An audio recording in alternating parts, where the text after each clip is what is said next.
കേക്കടോ പോഡ്കാസ്റ്റിൻ്റെ മറ്റു എപ്പിസോഡിലേക്ക് സ്വാഗതം.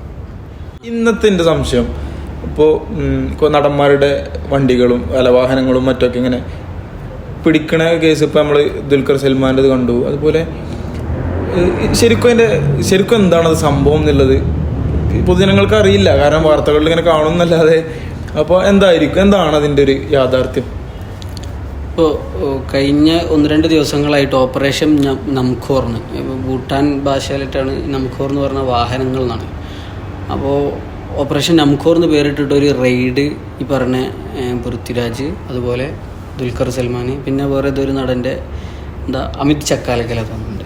അങ്ങനെ 3 നടന്മാരതാണ് നമ്മൾ ന്യൂസിലൊക്കെ കണ്ടുകൊണ്ടിരിക്കുന്നത്. പിന്നെ ഒരുപാട് ആളുകൾ, ഏകദേശം 20ഓളം കേന്ദ്രങ്ങളിൽ കേരളത്തിൽ റെയ്ഡ് നടത്തുന്നു ന്യൂസുകളിൽ കാണുന്നു. മറ്റാരുടെയും സ്പെസിഫിക് ആയിട്ട് പേരോ ഡീറ്റെയിൽസോ ഒന്നും കണ്ടിട്ടില്ല. ബിസിനസ് പ്രമുഖരാണെന്നൊക്കെ പറയുന്നുണ്ട്. ഇതിപ്പോൾ ഞാൻ മനസ്സിലാക്കിയിടത്തോളം ഭൂട്ടാനിലെ ഇപ്പോൾ ഡിഫൻസും അവിടുത്തെ ആർമിയൊക്കെ ഉപയോഗിച്ച വാഹനങ്ങൾ, ലക്ഷറി വാഹനങ്ങൾ അവരെന്ത് ചെയ്യും, ഒരു നിശ്ചിത സമയത്തിന് ശേഷം വിൽക്കുമല്ലോ. അപ്പോൾ അത് അവിടെ നിന്ന് എന്ത് ചെയ്യുക, അനധികൃതമായിട്ട് ഇന്ത്യയിലേക്ക് കടത്തുകയും വ്യാജ പേരിൽ ഹരിയാന അതുപോലെ പല ഭാഗങ്ങളിൽ രജിസ്റ്റർ ചെയ്യാം. എന്നിട്ട് അവിടെ നിന്ന് അത് പല വിതരണക്കാരിലേക്കും അല്ലെങ്കിൽ ആളുകളിലേക്ക് വിതരണക്കാർ മാറി മാറി എത്തിക്കുക എന്നുള്ളതാണ്. അങ്ങനെയാണിപ്പോൾ കഴിഞ്ഞ ദിവസം ഉണ്ടായ റെയ്ഡിലും അതിനെ തുടർന്ന് വാർത്താ സമ്മേളനത്തിലൊക്കെ പറഞ്ഞത്. ഇപ്പോൾ ഇതിൽ എനിക്ക് ഉള്ള ഒരുപാട് സംശയങ്ങളുണ്ട്. കാരണം അതിലൊന്ന്, ഇപ്പോൾ ഓപ്പറേഷൻ നംഖോർ എന്ന പേരിൽ ദിവസങ്ങളായി നടക്കുന്ന റെയ്ഡ് എന്നൊക്കെ പറയുന്നുണ്ടെങ്കിൽ പോലും മാധ്യമങ്ങളുടെ ചോദ്യങ്ങൾക്ക് പിന്നെ അദ്ദേഹം ഈ കസ്റ്റംസ് ഓഫീസ് കമ്മീഷണറായിട്ടുള്ള ടിജു അദ്ദേഹം എന്ത് ചെയ്യുന്നുണ്ട്, മലക്കം മറിഞ്ഞ് ഉത്തരം ഇന്ന് തുടങ്ങിയിട്ടേ ഉള്ളൂ എന്ന് ലാസ്റ്റ് തിരുത്തി പറയുന്നൊക്കെ ഉണ്ട്. അപ്പോൾ കോള് വരുന്നുണ്ട്, സ്റ്റോപ്പ് ചെയ്യുന്നുണ്ട്. അപ്പോൾ അതിലേക്ക് വരുന്നതിന് മുമ്പ്, അതായത് ഇപ്പോൾ കുറേ ദിവസങ്ങളായി ഇവർ ഈ റെയ്ഡ് എന്ന് പറയുമ്പോഴും കേരളത്തിൽ മാത്രമാണ് ഇപ്പോൾ ഈ റെയ്ഡ് നടന്നതായിട്ട് നമ്മൾ കണ്ടത്. ഇപ്പോൾ ഭൂട്ടാൻ എന്ന് പറയുന്നത് ഇന്ത്യയുടെ ഒരു നോർത്ത് ഭാഗത്ത്, അതായത് ഉത്തരേന്ത്യൻ സംസ്ഥാനങ്ങൾക്കപ്പുറത്തുള്ളൊരു കൺട്രി, ആ ചെറിയൊരു രാജ്യമായ ഭൂട്ടാനിൽ വാഹനം കടത്തുന്നു. അതിന് ഇങ്ങ് തെക്കേ അറ്റത്തുള്ള കേരളത്തിൽ മാത്രമാണ് ഇതിൻ്റെ റെയ്ഡോ കാര്യങ്ങളോ പുറത്തേക്ക് വരുന്നത്. അപ്പോൾ ഇത് വേറെ ആരിലേക്കൊക്കെ എത്തിയിട്ടുണ്ട്, അങ്ങനെയുള്ളൊരു വിവരങ്ങളില്ല. പ്രത്യേകിച്ച് പല കോൺസ്പിറൻസികളും നമുക്ക് സംശയിച്ചുകൂടാ ഇപ്പം നിലപാടുകളുടെ പേരിൽ. ഇപ്പം എമ്പുരാൻ സിനിമ ഒക്കെ ഇറങ്ങിയ സമയത്ത് ഭയങ്കരമായ രീതിയിലുള്ള ഒരു നിലവിലുള്ള കേന്ദ്ര സർക്കാരോ അല്ലെങ്കിൽ സംഘപരിവാർ പ്രൊഫൈലുകളിൽ നിന്നൊക്കെ ഭയങ്കര ആക്രമണം നേരിട്ട ആളുകൾ കൂടിയാണ് ഈ പൃഥ്വിരാജൊക്കെ അടക്കമുള്ള ആളുകൾ. അപ്പോൾ അങ്ങനെ സംശയിക്കുന്ന പല കാര്യങ്ങളും കാണുന്നുണ്ട് സോഷ്യൽ മീഡിയകളിൽ. പക്ഷേ അപ്പോൾ ഇതാണ് ഇപ്പോൾ നേരത്തെ ഇർഷാദ് പറഞ്ഞ വാർത്താ സമ്മേളനത്തിനിടെ കോള് വരുന്നു, അദ്ദേഹം കോള് തുടരുന്നതിൽ പ്രയാസമുണ്ട് പറഞ്ഞുകൊണ്ട് സ്റ്റോപ്പ് ചെയ്തു പോകുന്നു. അപ്പോൾ ഇതിലിപ്പോൾ പ്രധാനമായിട്ട് കസ്റ്റംസ് എന്തുകൊണ്ട് അന്വേഷിക്കണം എന്നുള്ളതാണ് എൻ്റെ ഒരു പ്രധാനപ്പെട്ട സംശയം. കാരണം രാജ്യാതിർത്തി കടന്നു വരുന്നൊരു സാധനമാണ്. അപ്പോൾ ഇന്ത്യയിലെ ബോർഡർ സെക്യൂരിറ്റി ഫോഴ്സ് BSF, അതുപോലെ ഇന്ത്യൻ്റെ രഹസ്യാന്വേഷണ വിഭാഗം, ഇൻ്റലിജൻസ് ബ്യൂറോകൾ, അതുപോലെ ഇത്തരം സുരക്ഷാ ഏജൻസികൾ, ഇതൊക്കെ ഉണ്ടായിരിക്കെ, അതല്ലെങ്കിൽ ഇവരൊക്കെ ഉണ്ടായിരിക്കെ എങ്ങനെയാണ് ഇത് വാഹനം എന്ന് പറഞ്ഞാൽ കീശയിലിട്ട് കൊണ്ടുവരാൻ പറ്റുന്ന ഒരു കാര്യമല്ലല്ലോ. ഒരു ഫോർച്യൂണർ പോലെയുള്ള ലക്ഷറിയസ് വാഹനങ്ങൾ കൂടിയാണ്. അപ്പോൾ അതെങ്ങനെ കടത്തിക്കൊണ്ടുവന്നു? പിന്നെ അതിൽ ഈ കസ്റ്റംസ് കമ്മീഷണർ പറഞ്ഞൊരു കാര്യം, പരിവാഹൻ ആപ്പ് തിരിമറി നടത്തുന്നു, അങ്ങനൊരു ശ്രദ്ധിച്ചോ അറിയില്ല. അപ്പോൾ സെൻട്രൽ ഗവൺമെൻറ്റിൻ്റെ ഒരു സൈറ്റ് തിരിമറി നടത്തിയെന്നാണ് ഇപ്പോൾ ഇവർ പറയുന്നത്. അപ്പോൾ അതിന് ഉത്തരവാദി ആരാണ്? ഇത് ആരാണ് തിരിമറി? അതായത് ഒരു കസ്റ്റംസ് കമ്മീഷണർ ഈ ഒരു കാര്യം പുറത്തേക്ക് പറയുമ്പോൾ ഒരുപാട് ആശങ്കകൾ ഉണ്ടാവേണ്ട ഒരു കാര്യമല്ലേ. ഇപ്പോൾ നമ്മളെ പല ആളുകളും പരിവാഹനിൽ രജിസ്റ്റർ ചെയ്ത ആളുകളാണ്. എത്രത്തോളം സേഫാണ് നമ്മുടെ രേഖകൾ? അതൊരു ചോദ്യമല്ലേ. അതായത് ആദ്യം ഹിമാചലിൽ പോയിട്ട് അവിടുന്ന് ഈ രജിസ്ട്രേഷൻ മൊത്തം മാറ്റുന്നുണ്ട്. അതിനുശേഷമാണ് ഈ പരിവാരം എന്ന് പറഞ്ഞിട്ടുള്ള ആ വെബ്സൈറ്റിൽ ഇതിനെ കുറിച്ചിട്ട് വേറെ അത് ഫുള്ള് റീസെയിലാണ് നടക്കുന്നത്. ഇപ്പോൾ പൃഥ്വിരാജിൻ്റെ അടുത്തായാലും ദുൽഖറിൻ്റെ അടുത്തായാലും ഒക്കെ എത്തുന്നത് 4-5 ആൾക്കാർക്ക് കഴിഞ്ഞതിന് ശേഷമാണ് ഇവിടെ എത്തുന്നത്. അപ്പോൾ അവർക്കറിയില്ല അതിൻ്റെ മുൻപ് ആരെ വണ്ടിയാണെന്നൊന്നും അവർക്കറിയില്ല. ഇപ്പോൾ ഈ പറഞ്ഞ പോലെ ഒരു പക്ഷേ ഇപ്പോൾ ഞാൻ വാങ്ങിയൊരു വാഹനം ഒരു 4-5 ഓണേഴ്സ് മാറി മാറി ഞാൻ വാങ്ങി. പക്ഷെ എനിക്കറിയില്ല ഇതിൻ്റെ എവിടുന്നാണ് വാങ്ങിയത്. ഇപ്പോൾ പല ഈ ടാക്സുമായി ബന്ധപ്പെട്ട് വെട്ടിക്കണം അല്ലെങ്കിൽ ടാക്സ് കുറച്ച് കുറഞ്ഞു കിട്ടാൻ ഹരിയാന, ഡൽഹി. ഇപ്പോൾ ഡൽഹിയിലൊക്കെ നിയമമുണ്ട്, ഇത്ര വർഷത്തിൽ കൂടുതൽ ഡൽഹിയിൽ 15 വർഷം കഴിഞ്ഞാൽ വാഹനം ഉപയോഗിക്കാൻ പറ്റില്ല. പിന്നെ അതിന് പുതുക്കി കൊടുക്കുന്നൊന്നുമില്ല. സ്വാഭാവികമായിട്ടും നല്ല വാഹനങ്ങൾ, ഒരുപാട് ഗവൺമെന്റ് ഉദ്യോഗസ്ഥരുള്ള സ്ഥലം കൂടിയാണല്ലോ ഇപ്പോൾ ഡൽഹി. ഈ അടുത്ത് തന്നെ ഇന്നോവ അതുപോലെ ക്രിസ്റ്റ മുതലായ വാഹനങ്ങൾക്കൊക്കെ ഡൽഹിയിൽ നല്ല വില കുറവില്. കാര്യം എന്താ വെച്ചാൽ അവിടെ പൊല്യൂഷന്റെ പ്രശ്നം കാര്യങ്ങളൊക്കെ ഉണ്ടായത് കൊണ്ട് ഇങ്ങനെ 15 വർഷത്തിന് കൂടുതൽ ഒരു വാഹനം പറ്റില്ല എന്നുള്ളത് നിയമം വന്നതുകൊണ്ടാണ്. അപ്പോൾ ഒരുപാട് ഇപ്പോൾ നമ്മുടെ നാടുകളിലൊക്കെ ഒരുപാട് വാഹനങ്ങൾ അങ്ങനെ കാണുന്നുണ്ട് ഡീലർ രജിസ്ട്രേഷനിൽ. പിന്നെ അത് വന്ന് രജിസ്റ്റർ ചെയ്തിട്ട് ഇവിടെ തന്നെ കച്ചവടമാക്കുന്ന രൂപത്തിൽ ഒരുപാട് പേര് ഇങ്ങനെ നിലവിൽ വന്നുകൊണ്ടിരിക്കുന്നുണ്ട്. ഇപ്പോൾ നിലവിൽ അത് ഒരുപാട് ആളുകളെ ജീവിതമാർഗമായിട്ട്, അതായത് യൂസ്ഡ് കാറിന്റെ ഷോറൂമുകൾ നമ്മളൊക്കെ ഭാഗങ്ങളിൽ ഒരുപാട് ഭയങ്കരമായ രീതിയിൽ വർദ്ധിച്ചിട്ടുണ്ട്. അതൊരു മലബാർ ഏരിയകളിലൊക്കെ ഒരുപാട് അത് ഒരു യൂട്യൂബിലൂടെ വരെ അതിന്റെ ഒരു പ്രൊമോഷനൊക്കെ നടത്തിയിട്ട് പല ആളുകളും കച്ചവടം ഉണ്ടാക്കുന്നുണ്ട്. അപ്പൊ അങ്ങനത്തെ ഒരു സാധ്യത ഉള്ളൊരു ഇത് കൂടിയാണ്. അപ്പൊ അവിടെയാണ് ഇങ്ങനൊരു കസ്റ്റംസിന്റെ ഒരു പെട്ടെന്ന് ഉണ്ടായ ഒരു പ്രത്യക്ഷപ്പെടൽ അല്ലെങ്കിൽ റെയ്ഡ്, അല്ലെങ്കിൽ അത് ഏതെങ്കിലും ഒരു 3-4 നടന്മാരെ മാത്രമാണ് ഇപ്പം നിലവിൽ പുറത്തേക്ക് വന്നത്. അപ്പോൾ ഇതിനൊക്കെ പിന്നിൽ എന്താണെന്നുള്ളത് ഇപ്പോൾ നമുക്ക് ഒരു അവർക്കെതിരെയുള്ള ഒരു എന്താണെന്ന് മനസ്സിലാവണില്ല സത്യത്തിൽ. അല്ല, പല രൂപത്തിൽ നമുക്ക് ഊഹിക്കാം. അതാണ് ഇപ്പോൾ ഇവരുടെ നടന്മാർക്കെതിരെ എന്ന് പറയുമ്പോൾ ഇപ്പൊ അമിത് ചക്കാലക്കലൊക്കെ ഇപ്പോൾ BJP പ്രൊഫൈലിനെതിരെ പറഞ്ഞതായിട്ടൊന്നും ഞാനവിടെയും കണ്ടിട്ടില്ല. അല്ല, ഇപ്പൊ ഈ പറഞ്ഞതുപോലെ തന്നെ ഇനിയിപ്പോൾ ദുൽഖർ ആണെങ്കിലും അമിത് ചക്കാലക്കലാണെങ്കിലും പൃഥ്വിരാജ് ആണെങ്കിലും ഇവരൊക്കെ നല്ല രീതിയിൽ വാഹനങ്ങളെ പ്രേമിക്കുന്ന ആൾക്കാർ കൂടിയാണ്. അപ്പോൾ ഇവരുടെ ഇപ്പോൾ ദുൽഖറിന്റെ വാഹനങ്ങൾ എടുത്തു നോക്കിയതിൽ നല്ല വലിയ മോഡിഫൈഡ് വാഹനങ്ങളും കാര്യങ്ങളൊക്കെയാണ്. പക്ഷേ ഇപ്പോൾ അമിത് ചക്കാലക്കലും ചില വീഡിയോസിൽ അദ്ദേഹം പറയുന്നുണ്ട് അദ്ദേഹത്തിനും ഇപ്പോൾ അദ്ദേഹം ഒരു റീല് പറയുന്ന ഒരു വീഡിയോ കണ്ടിരുന്നു. ഇപ്പോൾ കേരളത്തിൽ തന്നെ ലോകത്ത് തന്നെ എടുത്തു നോക്കിയ ഒരു പക്ഷേ ഏറ്റവും നന്നായിട്ട് മോഡിഫൈ ചെയ്യാൻ പറ്റിയ അങ്ങനത്തെ ഐഡിയാസ് ഉള്ള, അല്ലെങ്കിൽ ഇങ്ങനെ ഇത് ഓരോ വാഹനങ്ങളിലും ഘടിപ്പിച്ച് അല്ലെങ്കിൽ നല്ല രീതിയിൽ മോഡിഫൈ ചെയ്ത് അത് ആ രൂപത്തിൽ പൈസ ഉണ്ടാക്കി അതൊക്കെ ഒരു ലഹരിയായിട്ട് കൊണ്ടുനടക്കുന്ന ഒരുപാട് ചെറുപ്പക്കാരും ഈ പ്രായമുള്ള ആൾക്കാരൊക്കെ ഉള്ള കേരളമാണ് നമ്മുടെ നാട്. അപ്പോൾ ഇങ്ങനെയുള്ള നാട്ടിൽ ഇത് പറ്റില്ല, അല്ലെങ്കിൽ ഇത് നിയമവിരുദ്ധം എന്നുള്ള രൂപത്തിലാക്കി എടുത്തിട്ട് ഇവരുടെ ഈ ലഹരിയാണ് പിന്നീട് കണക്ട് ചെയ്തിട്ട് ഈ വലിയ അതേപോലെ കുടി എന്നുള്ള ലഹരികളിലേക്ക് മാറിപ്പോകുന്നത്. അപ്പോൾ ഇത്രയും ഈ ഒരു സംഗതി പ്രോത്സാഹിപ്പിക്കുകയാണെങ്കിൽ അതിൽ നിന്നും ഒരുപാട് കലാകാരന്മാരാണ് ശരിക്കും വളർന്നു വരുന്നത്. ഒരു നല്ലൊരു പോയിന്റാണ് ഒരു സാധനം. കാരണം ഒരു പുതിയ തലമുറനെ അതിൽ എൻഗേജ് ചെയ്യിപ്പിക്കാന്നുള്ളത്. അപ്പൊ ഇപ്പൊ കേരളമൊക്കെ ഏറ്റവും കൂടുതൽ ലഹരിക്ക് അടിമപ്പെട്ടുകൊണ്ടിരിക്കുകയാണ്. ഇപ്പോൾ കൊച്ചിയൊക്കെ എടുത്ത് നോക്കുകയാണെങ്കിൽ നമുക്ക് കാണാൻ സാധിക്കും ഒരുപാട് വാർത്തകളിലാണെങ്കിലും അല്ലെങ്കിലൊക്കെ സ്ത്രീ പുരുഷ വ്യത്യാസമില്ലാതെ ലഹരിക്ക് അടിമപ്പെട്ടുകൊണ്ടിരിക്കുകയാണ്. അപ്പോൾ അവർക്ക് താല്പര്യപ്പെട്ട സംഗതികൾ ഇവിടെ ഇപ്പോൾ മറ്റേ സന്തോഷ് ജോർജ് ഇങ്ങനെ പറഞ്ഞതുപോലെ ഇവിടെ ഒരു പെണ്ണിനെ മാറിടം നോക്കുന്നു എന്നുള്ളതിന് കേസ് കൊടുക്കണില്ല. അപ്പുറം അവിടെയൊക്കെ ഇത് നോർമലൈസ് ചെയ്യപ്പെട്ടു. അതായത് ഇതിനൊന്നും ദരിദ്രരല്ല, ഇതിനൊന്നും ദാരിദ്ര്യം അവിടെ ഇല്ല എന്നുള്ളൊരു സംഗതി ഉള്ളത് കൊണ്ടാണ്. അപ്പൊ നമുക്ക് ഇവിടെ ഇപ്പൊ വാഹനത്തിന് താല്പര്യമുള്ള ആൾക്കാർക്ക് അതിനനുസരിച്ച് മോഡിഫൈ ചെയ്യാൻ താല്പര്യമുള്ള ആൾക്കാർക്ക് അതിനുള്ള നിയമം ഇവിടെ നടപ്പിലാക്കുന്നില്ല എന്നുള്ളത് കൊണ്ട് ഇവര് വേറെ അവരുടെ പല കാര്യങ്ങളിലേക്കും തിരിഞ്ഞു പോകണം. അങ്ങനെയാണ് ഈ ഡ്രഗ് കാര്യങ്ങൾക്കൊക്കെ ഇത്രത്തോളം വളർച്ച ഇവിടെ സംഭവിക്കുന്നത്. ഇപ്പോൾ ഈ പറഞ്ഞത് ഇപ്പോഴത്തെ സാഹചര്യത്തിലൊരു റിലവൻ്റായ ഭയങ്കരമായ ഒരു പോയിന്റ് കൂടിയാണ്. ഇപ്പോൾ പുതിയ തലമുറനെ അതിൽ എൻഗേജ് ചെയ്യിപ്പിക്കുക എന്നുള്ളത്. പിന്നെ ഈ മോഡിഫൈഡ് വാഹനങ്ങളൊരു സാധനം പറഞ്ഞല്ലോ. അപ്പോൾ അതിൽ ഇപ്പോൾ കഴിഞ്ഞ പ്രളയം ഉണ്ടായപ്പോഴും അതുപോലെ ഈ മഴക്കെടുതികളൊക്കെ ഉണ്ടാകുമ്പോഴും ഈ ഓഫ് റോഡ് വാഹനങ്ങളാണ് ഭയങ്കരമായ രീതിയിൽ ഹെൽപ്ഫുൾ ആവുക. അപ്പോൾ അതെന്താണ് നമ്മളെ സർക്കാർ അത് മനസ്സിലാക്കാത്തത്? എൻ്റെ ഒരു സംശയമാണ്. അതായത് നമ്മളെ സർക്കാരോ ഭരണകൂടമോ മോട്ടോർ വെഹിക്കിൾ ഡിപ്പാർട്ട്മെൻറ്റോ ഇപ്പോൾ പല റീലുകളും ഞാൻ കണ്ടിട്ടുണ്ട്. ഈ പ്രളയ സമയത്തൊക്കെ വെള്ളത്തിലൂടെ പോവാനും അല്ലെങ്കിൽ കുന്നും മലയും കയറാനും ഇത്തരം വാഹനങ്ങൾ വയനാട് ദുരന്തമൊക്കെ ഉണ്ടായ സമയത്ത് ഈ ഓഫ് റോഡ് ടീമാണ് 2018 പ്രളയത്തിലൊക്കെയാണ് ശരിക്കും നമ്മള് ഓഫ് റോഡ് വാഹനങ്ങളെ മനസ്സിലാക്കി. വയനാട് ദുരന്തത്തിലൊക്കെ ആദ്യം എത്തിപ്പെടുന്നത് ഇവലെ വാഹനം കയറ്റിട്ടാണ് മുകളിലോട്ട് എത്തുന്നത്. അത് പോലീസിനും സേനക്ക് വരെ എത്താൻ ഇത്തരം വാഹനങ്ങൾ വേണമെന്നുള്ളതാണ്. അപ്പോൾ അതെന്തുകൊണ്ടാണ് ഇത്തരം ഈ പറഞ്ഞ പോലെ ഇതൊരു സംശയമാണ്. ഇപ്പോൾ പോയിന്റ് ഉണ്ടായൊരു സംശയം, അതെന്തിനാണ് നമ്മുടെ സർക്കാർ ഇത്തരം മോഡിഫൈഡ് അല്ലെങ്കിൽ അതിന് ലിമിറ്റ് വെച്ചോട്ടെ, ലിമിറ്റ് വെക്കണമെന്ന് പറയുന്നത്. പക്ഷേ അത് പല രീതിയിൽ തീരെ അനുവദിക്കാത്ത രീതിയിലുള്ള പല നിയമങ്ങൾ നമ്മൾ ഇതുപോലെ ടൂറിസ്റ്റ് ബസ്സുകളിലെ ഒരു ആക്സിഡന്റ് നടന്ന സംഭവം നടന്നിരുന്നല്ലോ. അപ്പം ആക്സിഡന്റ് ആയതിനു ശേഷം മോഡിഫിക്കേഷൻ പറ്റില്ല, ആ സ്റ്റിക്കർ കാര്യങ്ങളും എല്ലാ ടൂറിസ്റ്റ് ബസ്സുകളും വെള്ള നിറം ആക്കണം എന്നുള്ള ഒരു നിയമമൊക്കെ വന്നു. അങ്ങനെ വെള്ള നിറം ആകെ ഉണ്ടായി. അപ്പോൾ എനിക്കുള്ള സംശയം എന്താ വെച്ചാൽ ഇപ്പോൾ KSRTC-കളിലാണ് എല്ലാ ഏകദേശ സിനിമകളുടെയും മറ്റു സ്ഥാപനങ്ങളുടെയൊക്കെ പോസ്റ്ററുകൾ KSRTC. അപ്പോൾ ഒന്ന് എൻ്റെ സംശയം എന്താ വെച്ചാൽ ഇപ്പോൾ ഇങ്ങനെ കളർ അടിച്ചത് കൊണ്ട് അല്ലെങ്കിൽ കളർഫുൾ ബസ്സാക്കിയത് കൊണ്ട് അപകടം നടക്കുന്നത് എങ്ങനെയാണ്? ഇതിൻ്റെ ഒരു സംശയമാണ്.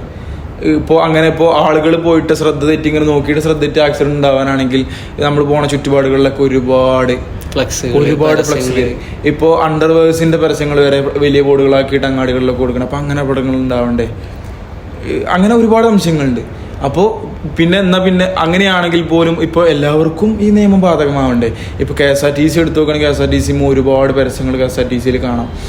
അതുപോലെ ഇപ്പോൾ പോലീസിൻ്റെ വാഹനങ്ങൾ എടുത്തു നോക്കിയാൽ ഇപ്പോൾ ഹൈവേ പെട്രോൾ ഇങ്ങനെ ഇറങ്ങുന്ന ആളുകൾ, അതുപോലെ ഈ പിങ്ക് പോലീസ്, അപ്പോൾ ഇതൊക്കെ കളർഫുള്ളല്ലേ? അപ്പോൾ ഇതിൽ നിന്നും ആളുകൾ കാണില്ല, അപകടങ്ങൾ ഉണ്ടാവില്ല എന്നൊക്കെ ഇല്ലത് സംശയങ്ങളാണ്.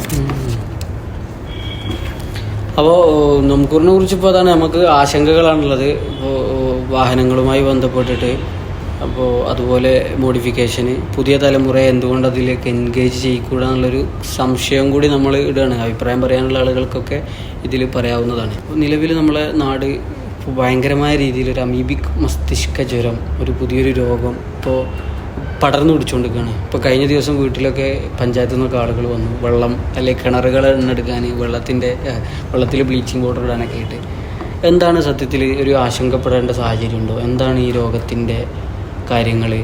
എന്തുകൊണ്ടാണ് ഇതിനെ ശാശ്വതമായ രീതിയിൽ അല്ലെങ്കിൽ ഇതിന് കൃത്യമായ രീതിയിൽ ഒരു പരിഹാരം നമുക്ക് എത്താൻ കഴിയാത്തത്? ആരോഗ്യത്തിൻ്റെ കാര്യത്തിൽ നമ്പർ 1 കേരളമാകുമ്പോഴും രോഗം എപ്പോഴും വരാം, നമ്പർ 1 ആയാലും അല്ലെങ്കിലൊക്കെ രോഗം വരാം, അതെല്ലാം ഞാൻ പറയുന്നത്.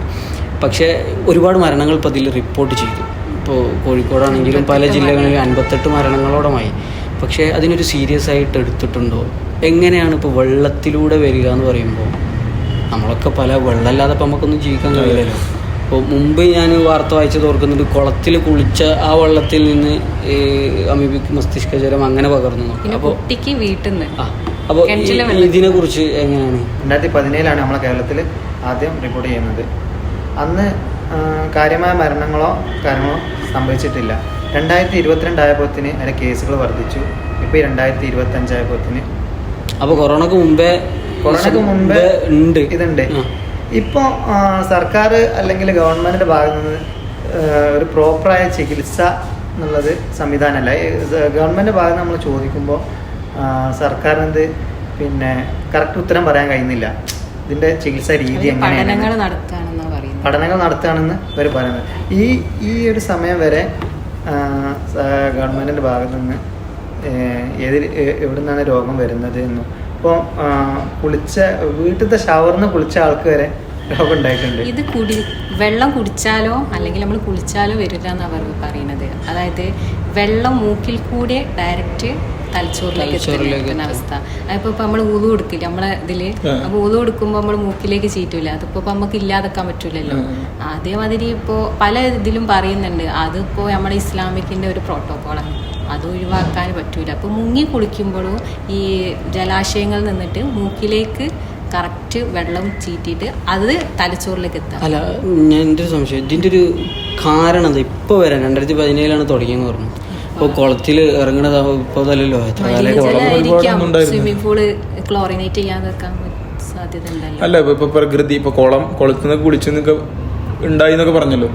അപ്പോൾ അതൊക്കെ പണ്ട് തൊട്ടുള്ളതല്ലേ, പ്രകൃതി തന്നൊരു സംഗതിയാണല്ലോ കുളം. അപ്പോൾ ഇതൊക്കെ അവിടെ അങ്ങനെ ഈ ഒരു അണുക്കൾ വരാനുള്ള കാരണങ്ങളൊക്കെ എന്തായിരിക്കും എന്നുള്ളൊരു സംശയമുണ്ട്. ഇത് പൊതുവെ പറയുന്നത് 25 ഡിഗ്രി സെൽഷ്യസ് മുതൽ 46 ഡിഗ്രി സെൽഷ്യസ് വരെ ഉള്ളത് ആ ഒരു കാറ്റഗറിയിലാണ് ഈ വെള്ളത്തിൽ അമീബിക് പറഞ്ഞിട്ടുള്ള നെഗ്ലേരിയ ഫ്ലോറി എന്ന് പറഞ്ഞിട്ടുള്ള ഒരു അമീബിക് ഉണ്ടാകുന്നത്.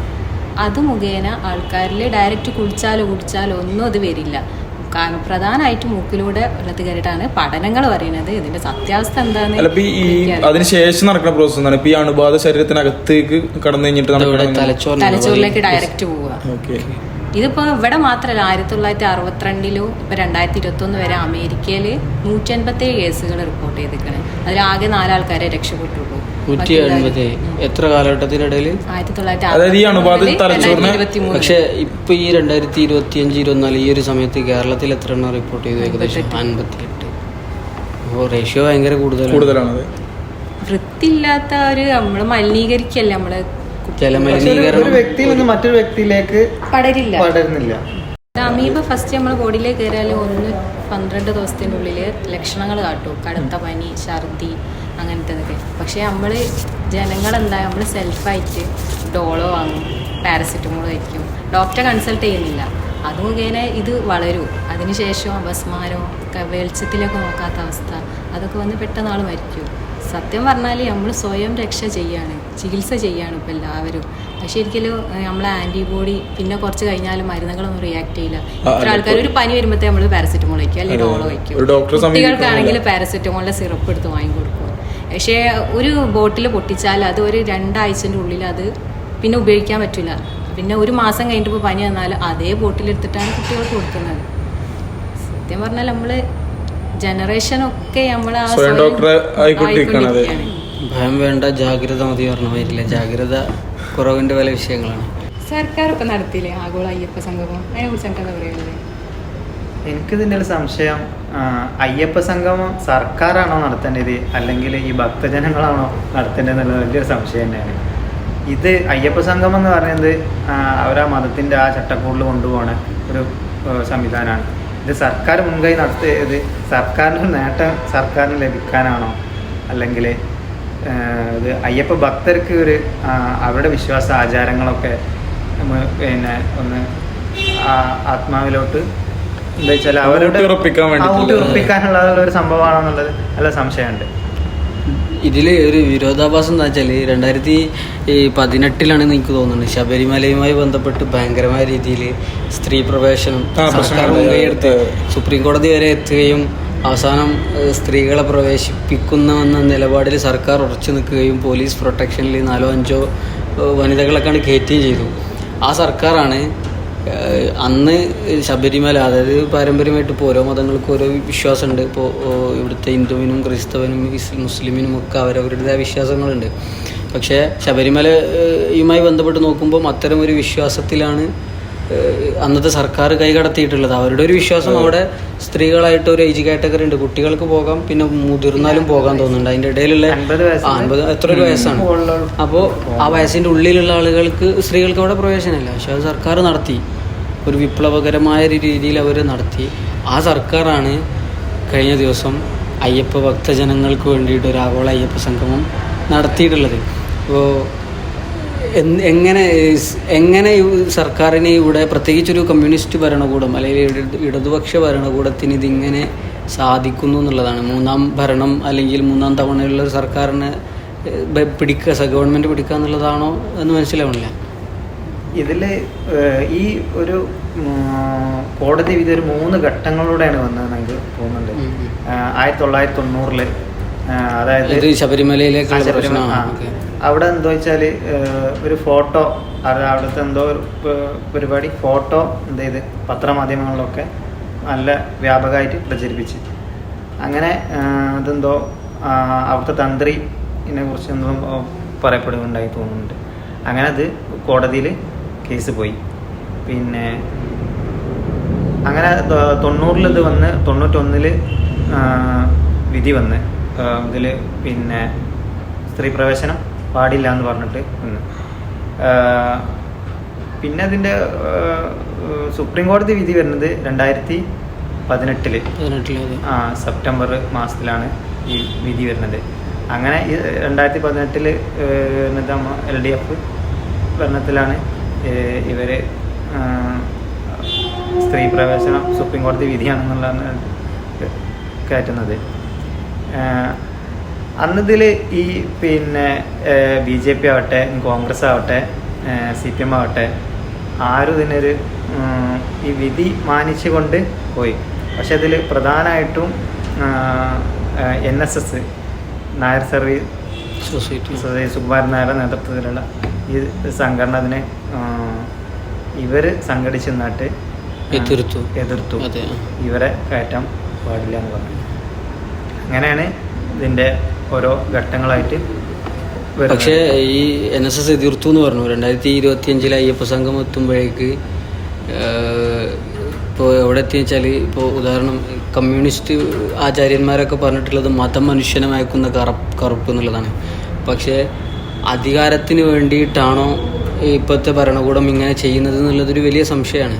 ഇപ്പോൾ NSS, ഇപ്പോൾ ഈ പറഞ്ഞ പോലെ CPM എപ്പോഴും അല്ലെങ്കിൽ ഇടതുപക്ഷം അവർക്കൊരു അജണ്ട ഉണ്ട്. അതായത് ഒരു മതങ്ങളോടോ മതസംഘടനകളോടോ പ്രത്യേകം ഒരു മമതയോ ഇതൊന്നും കാണിക്കാത്ത അവരുടെ ഒരു ലൈനിലാണ് കാലങ്ങളായിട്ട് പോയിട്ടുള്ളത്. പക്ഷേ ജീവിച്ചിരിക്കുന്നവരിലെ അവസാനത്തെ കറകളഞ്ഞ കമ്മ്യൂണിസ്റ്റ് അച്യുതാനന്ദനൊക്കെ മരണപ്പെട്ട് അധികം കഴിയുന്നതിന് മുമ്പാണ് ഇത്തരത്തിലുള്ളൊരു പെട്ടെന്നുള്ളൊരു ഡൈവേർഷൻ, അവരുടെ പാർട്ടിയുടെ മൊത്തത്തിലുള്ളൊരു നയം മാറുകയാണോ എന്നുള്ളൊരു സംശയമാണ് എനിക്കുള്ളത്. കാരണം ഇപ്പോൾ NSS എതിർത്തു എന്ന് പറഞ്ഞു. ഇപ്പോൾ കഴിഞ്ഞ ദിവസം NSSൻ്റെ സുകുമാരൻ നായർ അടക്കം പങ്കെടുത്തിട്ടുണ്ട്. ഈ പരിപാടിയിലേക്ക് BJPയുടെ അതാണ് ഞാൻ പറഞ്ഞത്. അതായത് BDJS എന്നാണ് തോന്നുന്നുണ്ട് അവരുടെ ഒരു രാഷ്ട്രീയ സംഘടന, ഈ SNDPയുടെ ശ്രീനാരായണ ഗുരു ധർമ്മപരിപാലന സംഘത്തിൻ്റെ സംസ്ഥാന നേതാവാണ് വെള്ളാപ്പള്ളി. ഇവരുടെ പൊളിറ്റിക്കൽ പാർട്ടി BJPയുമായി കേരളത്തിൽ NDA സഖ്യവുമായിട്ടാണ് BJPയിലാണ് ഇവരുടെ സഖ്യം ഉള്ളത്, തുഷാർ വെള്ളാപ്പള്ളിയൊക്കെ. പക്ഷേ ഈ ഘടകകക്ഷി ഇവരുടെ ഈ വെള്ളാപ്പള്ളിയെ മുഖ്യമന്ത്രിയുടെ കാറിലാണ് ആഗോള അയ്യപ്പ സംഗമത്തിലേക്ക് ഒരുമിച്ച് വരുന്നത്. ഈ വെള്ളാപ്പള്ളി കഴിഞ്ഞ കുറച്ച് ദിവസങ്ങളിലായിട്ട് കേരളത്തിലുടനീളം സംസാരിച്ചൊരു വിദ്വേഷ പ്രസംഗങ്ങൾ നടത്തിക്കൊണ്ടിരിക്കുന്ന ഒരാൾ കൂടിയാണ്.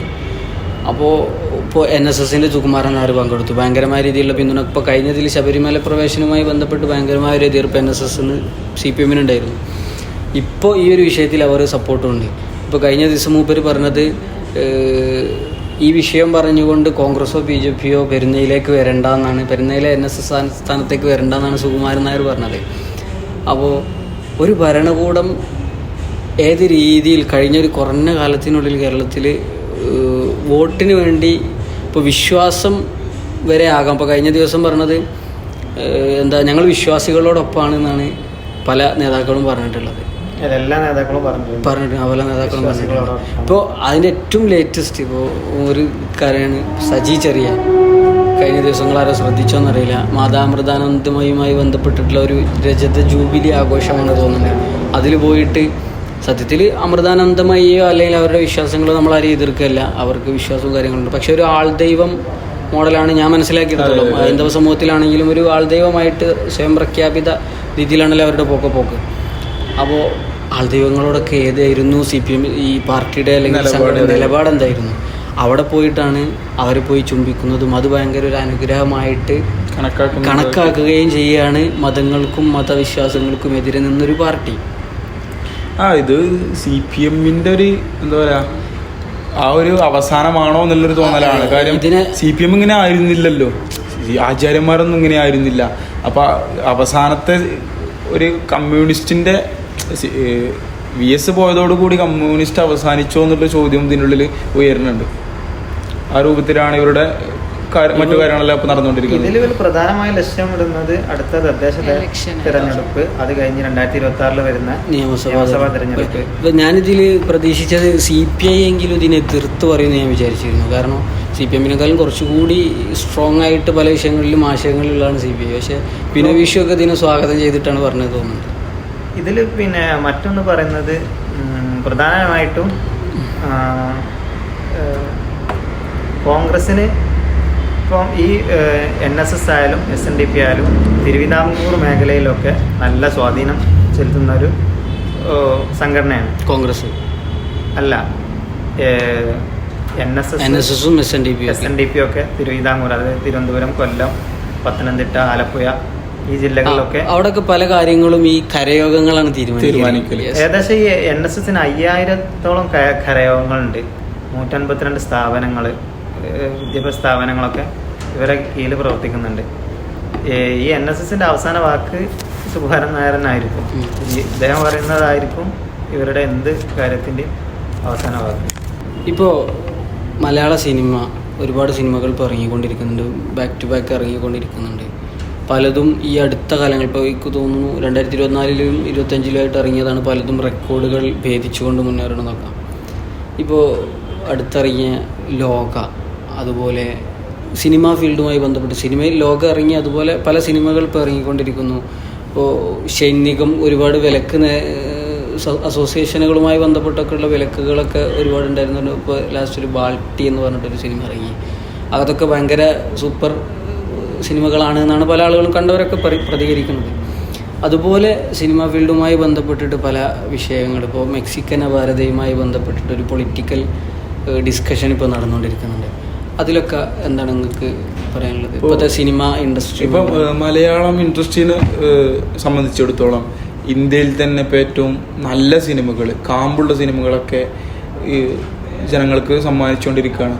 കാര്യം അതിനനുസരിച്ചുള്ള ഇപ്പോൾ നമ്മളെ മലയാളം സിനിമ ഇൻഡസ്ട്രിയിലുള്ള ആളുകൾ എടുത്തു നോക്കിയാൽ തന്നെ 2005 ഏഷ്യാനെറ്റിൽ കൊടുത്തൊരു അഭിമുഖത്തിൽ പൃഥ്വിരാജ് ചില കാര്യങ്ങൾ പറയുന്നുണ്ട്. അപ്പം ഒരു 10 വർഷം കഴിയുമ്പോൾ അല്ലെങ്കിൽ ഒരു 20 വർഷം കഴിയുമ്പോൾ പൃഥ്വിരാജ് എങ്ങനെയായിരിക്കും, പൃഥ്വിരാജ് എന്ന നടൻ എങ്ങനെയായിരിക്കും, ഒരു സംവിധാനം എങ്ങനെയായിരിക്കും എന്നുള്ളതിനെക്കുറിച്ചൊക്കെ പൃഥ്വിരാജ് വ്യക്തമായി പറയുകയും ഇന്ന് നിലവിൽ ആ ഒരു രൂപത്തിലേക്ക് പൃഥ്വിരാജ് എത്തിക്കുകയും ചെയ്യുകയാണ്. അപ്പോൾ നമ്മൾ മനസ്സിലാക്കേണ്ടത് മലയാള സിനിമയിലെ ഓരോ നടന്മാർ അല്ലെങ്കിൽ ആർട്ടിസ്റ്റുകൾ ഒക്കെ ഇപ്പോൾ സംവിധായകരാണെങ്കിൽ പോലും അവരുടെ ഒരു കാലിബർ നമ്മൾ ശരിക്കും മനസ്സിലാക്കേണ്ടതുണ്ട്. കാര്യം ഇപ്പോൾ ലോക എന്നുള്ള സിനിമ ഇറങ്ങിയ സമയത്ത് ഇന്ന് രൺബീർ കപൂർ വരെ അതിനെ ട്വീറ്റ് ചെയ്തിട്ടുണ്ട്. നല്ല രൂപത്തിലാണ് ട്വീറ്റ് ചെയ്യണത് എല്ലാവരും. അപ്പോൾ ഇതുപോലെ ഇന്ത്യൻ സിനിമയിൽ ഉച്ചത്തിൽ നിൽക്കുന്ന എല്ലാ മേഖലയിൽ നിൽക്കുന്ന വലിയ വലിയ നടന്മാരടക്കം ഇതിനെക്കുറിച്ച് നല്ല അഭിപ്രായങ്ങൾ പങ്കുവെക്കുകയുണ്ടായി. അപ്പോൾ തികച്ചും മലയാള സിനിമയുടെ മറ്റൊരു മുഖം എന്ന രൂപത്തിൽ നമുക്ക് ലോകയെ എടുത്ത് പറയാൻ സാധിക്കും.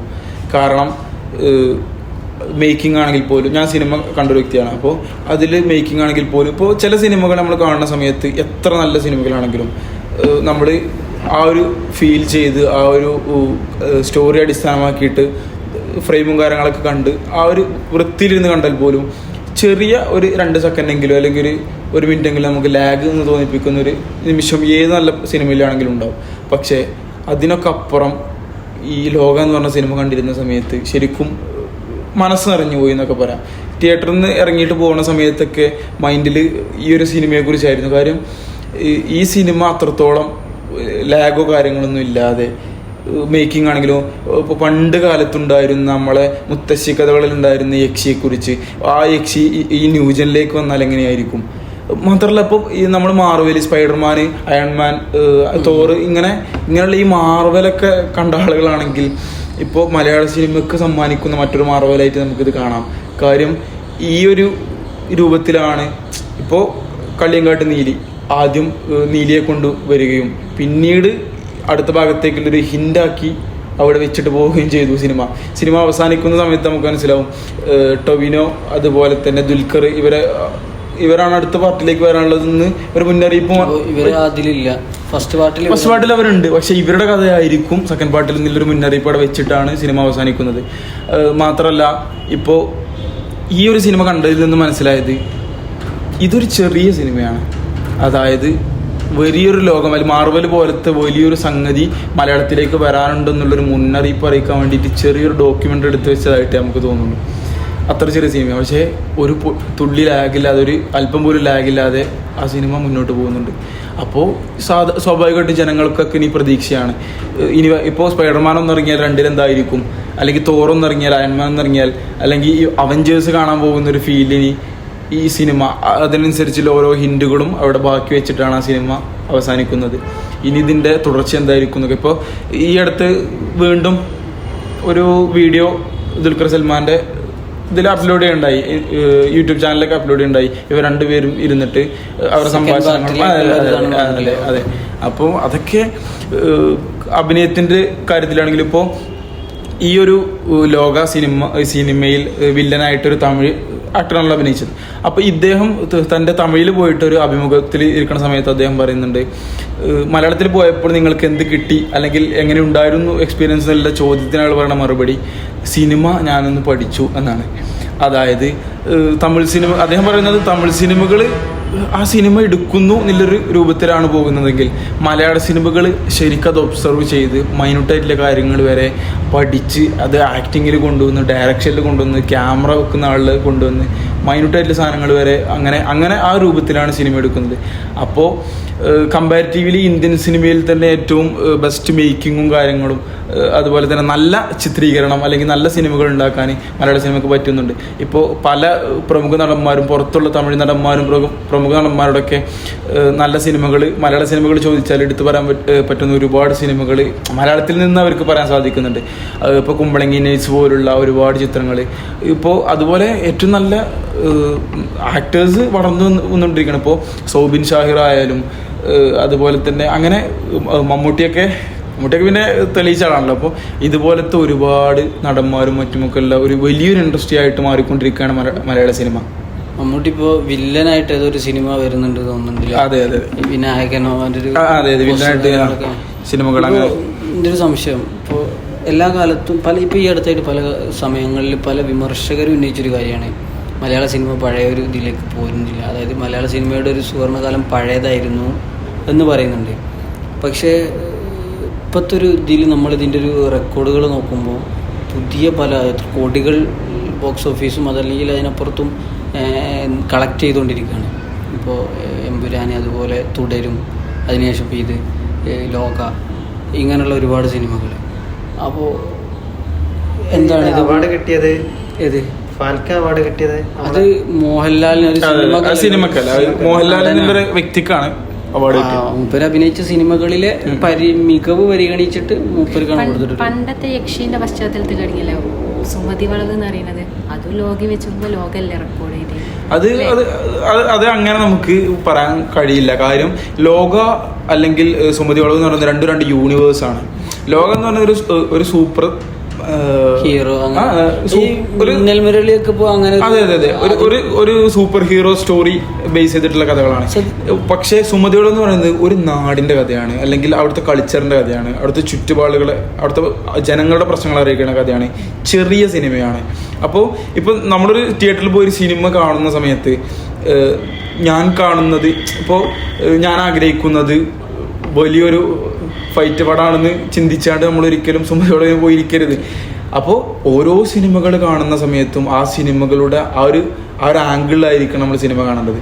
അപ്പോൾ ഇത് രണ്ടും വെച്ച് നോക്കുന്ന സമയത്ത് ഈ രണ്ട് സിനിമകളും ഒരുപോലെ നന്നായിട്ടുണ്ടെന്ന് ഞാൻ പറയും. കാര്യം അതിൻ്റെ രണ്ടിൻ്റെ ആംഗിളുകൾ കമ്പാരിറ്റീവ്ലി നല്ല വ്യത്യസ്തമാണ്. പിന്നെ അർജുൻ അശോകൻ എന്നുള്ള ആ ഒരു നടനെ എടുത്തു പറയണം. കാരണം തലവര എന്നുള്ളൊരു സിനിമ ഇപ്പോൾ ലേറ്റസ്റ്റ് ആയിട്ട് അദ്ദേഹത്തിൻ്റെ തലവര എന്നുള്ള സിനിമ ഇറങ്ങി. ആ സിനിമ കണ്ടാൽ നമുക്ക് അദ്ദേഹത്തെ ശരിക്കും നമുക്ക് ഇഷ്ടപ്പെട്ടു പോകും. കാര്യം ആസ് എ ആക്ടർ എന്നുള്ള രൂപത്തിൽ അദ്ദേഹം 100% അതിൽ തെളിയിച്ചു കഴിഞ്ഞു. ഏത് മനുഷ്യനും ഇഷ്ടപ്പെട്ടു പോകും, കണ്ണ് നിറഞ്ഞു പോകും.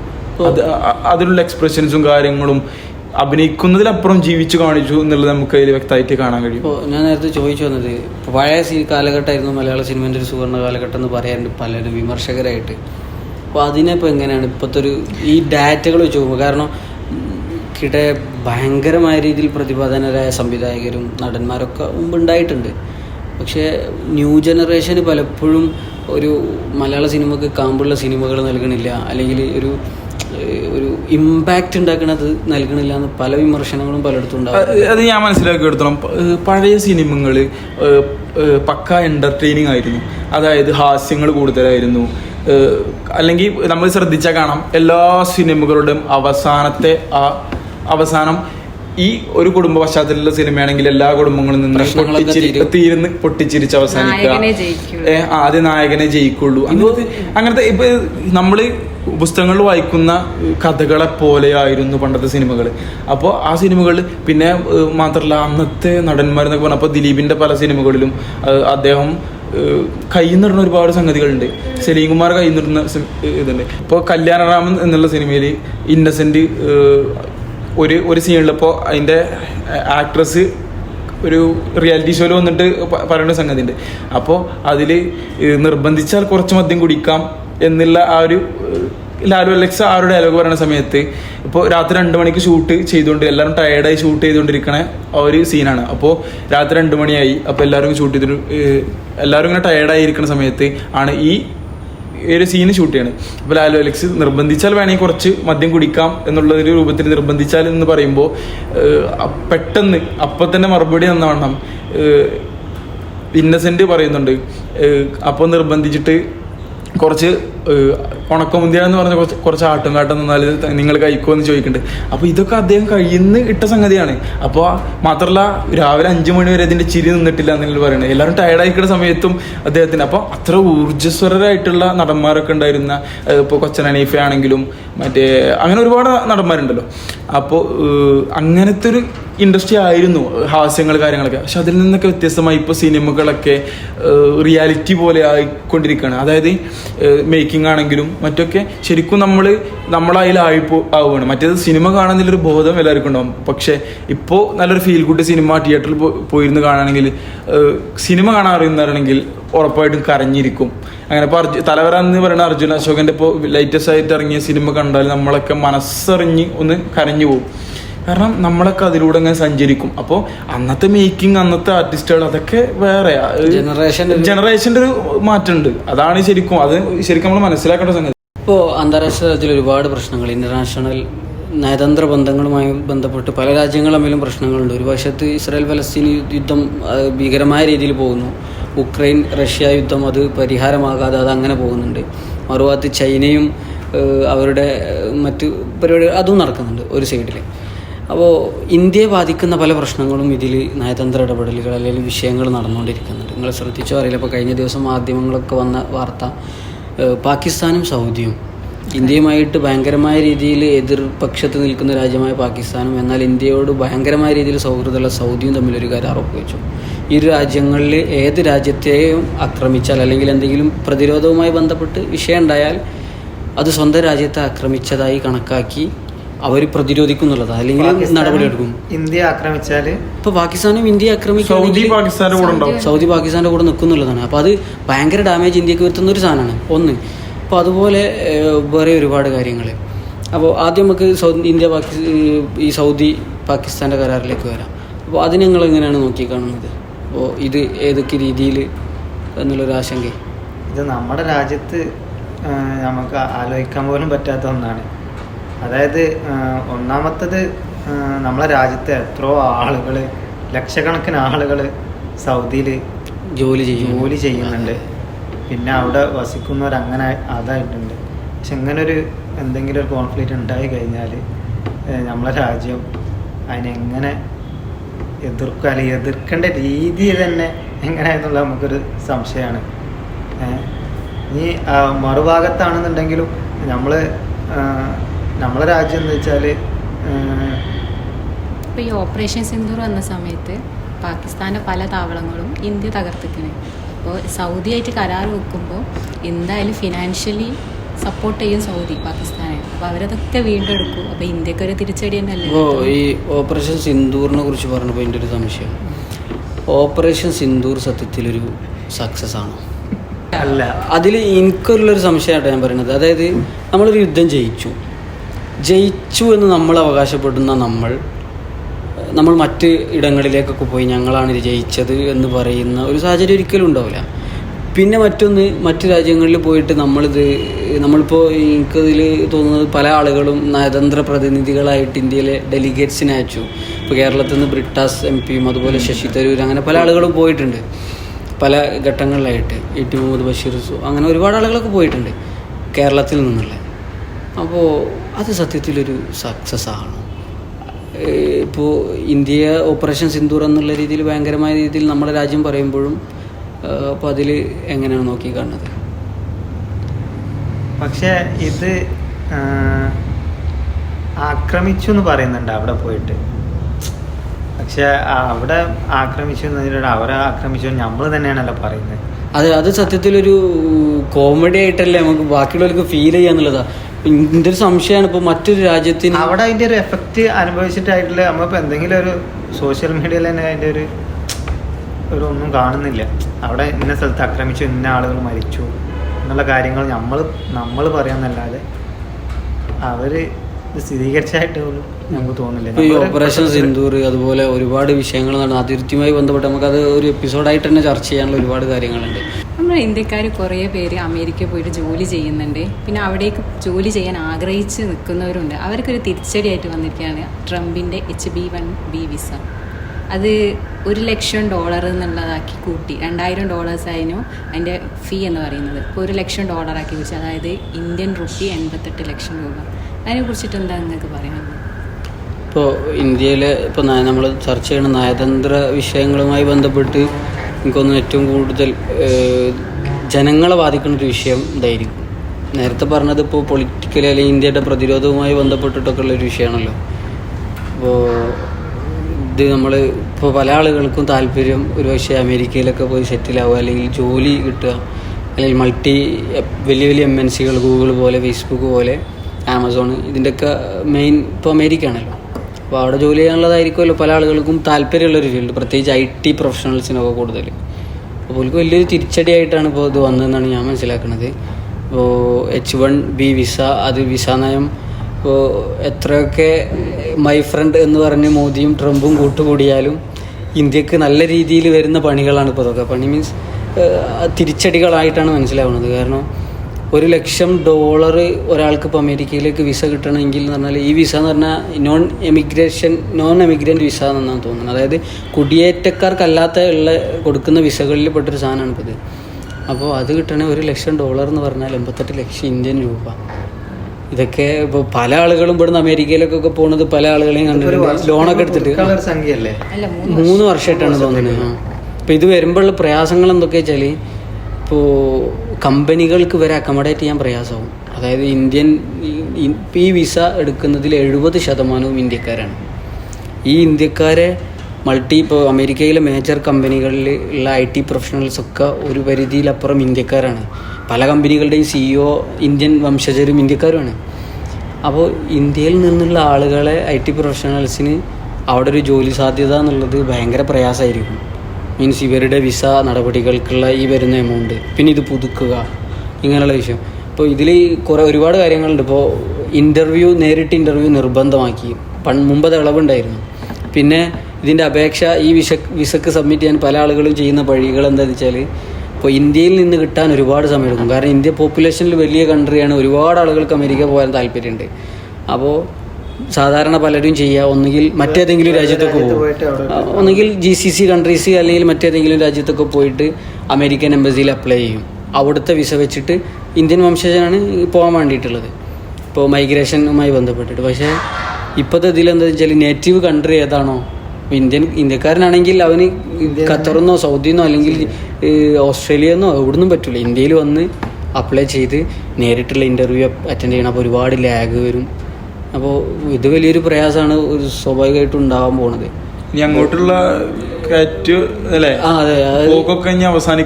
അവസാനിക്കാൻ പോകുന്നൊരു രീതി. കാരണം അവിടുത്തെ കമ്പനികളിൽ അവിടെ ട്രംപ് പറയുന്നത് പിന്നെ അവരുടെ ആളുകൾക്ക് തന്നെ ജോലിയില്ല, കുറവാണ്. തൊഴിലില്ലായ്മ കുറയ്ക്കാനോ അവരുടെ തൊഴിലാളികളെ അല്ല, ഇപ്പോൾ ഇതിന് വേറൊരു രീതിക്ക് നമുക്ക് ചിന്തിച്ചുകൂടെ? ഇപ്പോൾ IT കമ്പനികളിലൊക്കെ ഏറ്റവും കൂടുതൽ ഇന്ത്യക്കാർ വർക്ക് ചെയ്യേണ്ടതെന്നല്ല പറഞ്ഞല്ലോ, ഹെഡായിട്ടൊക്കെ. അപ്പോൾ ഇത് ഇന്ത്യക്ക് ശരിക്കും അവിടുന്ന് ആളുകൾ, അതായത് IT സംബന്ധമായിട്ടുള്ള ആളുകളൊക്കെ അവസാനിപ്പിച്ച് ഇന്ത്യയിലേക്ക് വരികയാണെങ്കിൽ ഇത് നമുക്കൊരു ബെനിഫിറ്റായിട്ട് നമുക്ക് കാണാൻ സാധിക്കൂലേ?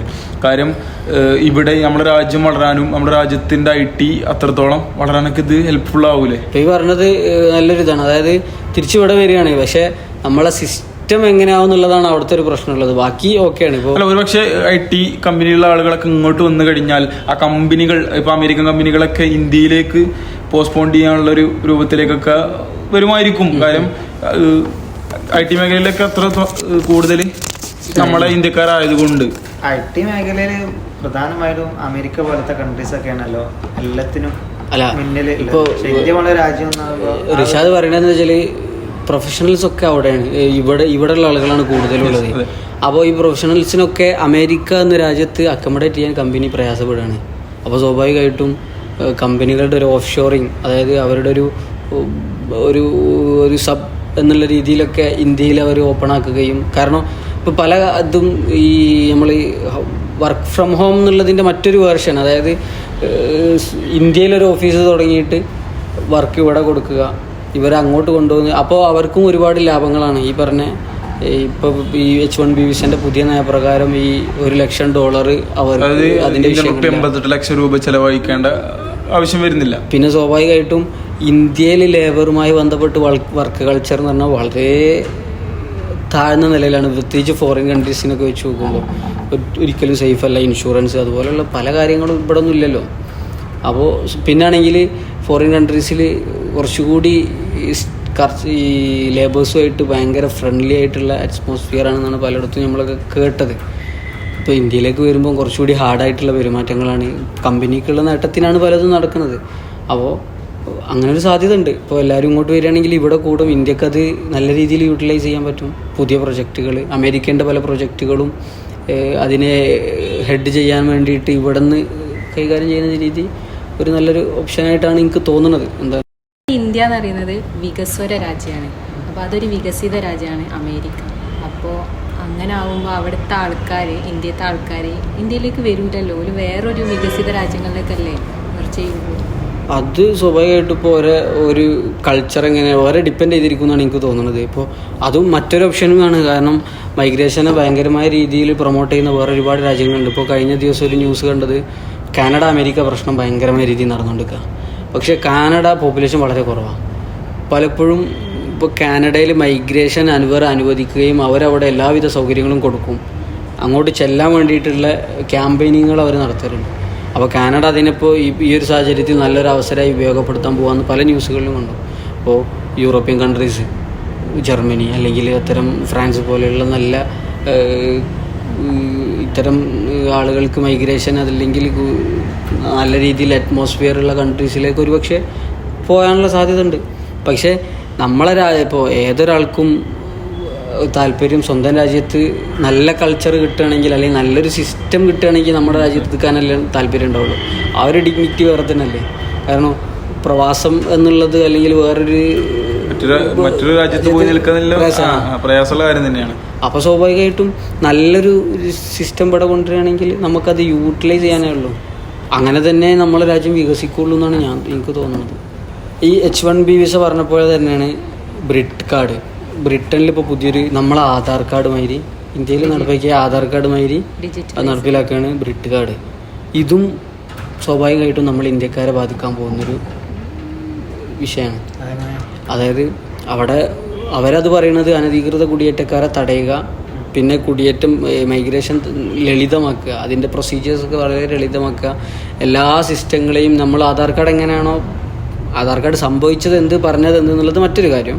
പക്ഷേ അവർ പറയുന്നത് എല്ലാ യുണീക്കായിട്ടുള്ള എല്ലാവർക്കും ഒരു രീതിയിലേക്കുള്ള ID കൊണ്ടുവരിക എന്നുള്ളതാണ് ഈ ബ്രിട്ട് കാർഡ്. അവിടുത്തെ എല്ലാ ഇതിനും ഈ കാർഡായിരിക്കും ആവശ്യം. അപ്പോൾ അതൊരു വാലറ്റാണ്. ഇപ്പോൾ ATM ആയിട്ട് ഫിസിക്കൽ കാർഡല്ല. പക്ഷേ ഇന്ത്യക്കാർ ഇപ്പോൾ ഈ വർഷത്തെ കണക്ക് പ്രകാരം തന്നെ ഏകദേശം 2.5 ലക്ഷത്തിലധികം ഇന്ത്യക്കാർ ബ്രിട്ടനിൽ UK ജോലി ചെയ്യുന്നുണ്ട്. സ്കിൽഡ് വർക്കേഴ്സാണ് ഒരുപാട് അധികം ഉള്ളത്. അപ്പോൾ ഒരു പരിധി വരെ ഇതുമായി ബന്ധപ്പെട്ട പ്രൊസീജിയേഴ്സ്, ഇതിൻ്റെ കാർഡ് പുതുക്കൽ അല്ലെങ്കിൽ കാർഡ് എടുക്കൽ, മറ്റു കാര്യങ്ങൾ, ഇതൊക്കെ അടുത്തൊരു നിലയിൽ ബാധിക്കാൻ സാധ്യതയുള്ളത് ഇന്ത്യക്കാരെയും ബാധിക്കുന്നതാണ്. കാരണം ഒരുപാട് ഇന്ത്യക്കാർ അവിടെ പല വിഷയങ്ങൾ, അതായത് സ്റ്റുഡൻസ് വിഷയിൽ പോയിട്ട് ജോലി ചെയ്യുന്ന ആളുകളുണ്ട്, പാർട്ട് ടൈം ആയിട്ടാവട്ടെ അല്ലാതാവട്ടെ. അപ്പോൾ അങ്ങനൊരു സാധനം ഇപ്പോൾ ഇന്ത്യയുമായി ബന്ധപ്പെട്ട് റിലേറ്റ് ചെയ്തിട്ട് പറയാൻ പറ്റുന്ന മറ്റൊരു കാര്യമാണ് ഇപ്പോൾ ഈ ബ്രിട്ട് കാർഡ് എന്നുള്ളത്.